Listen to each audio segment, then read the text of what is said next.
Hi Westies! Today what we're going to do is we're going to delve beyond the structure, organization of Canvas, and other basics to history class in general, and it's time to dive into the history. So today we're going to learn how historians study history by using different types of sources and what kinds of things they might use. And this will help us understand how to historically sleuth a little bit better. So you're going to actually look at those sources, learn some facts from them, draw some of your own conclusions, and therefore become a historian. Who knew you'd be doing that by the end of one day? Before we get going with that though, we do have a little bit of business. We do need to turn in our intro Padlet so Ms. Spears, Ms. Myers, and myself can start studying them and learning more about you. Now that you've shared your Padlet link with your history teacher, it's time to go ahead and download the materials that we need for today. Download How Historians Study History, the Gold Rush PDF worksheet into Notability, and download How Historians Study History, the Gold Rush into iBooks. Be sure, of course, to use split screen if you want to make it easier to complete the assignment. Now that you've downloaded all the needed materials, I want to remind you of what you're doing. So let's take a look at the worksheet.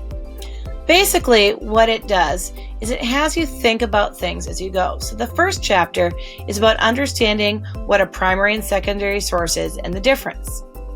The second chapter is a collection of 4 different sources. You're going to decide if each source is primary or secondary and circle it. Then you're going to describe what you learned about the gold rush from that section. Try to add at least 3 bullet points for each source, please. And don't worry about trying to hit all of the who, what, when, where, how, whys for each source.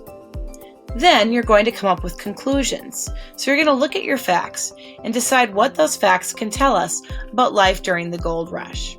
Let me give you an example. When I was reading, I found out that in 1853, Levi Strauss began to work on canvas pants for the miners, and that later on he turned to a new fabric, denim. When I look and study more, my conclusion is that his work pants must have been filling a need that miners had because his sale grew and expanded and he became really popular. That shows that I've thought about the facts over here as well.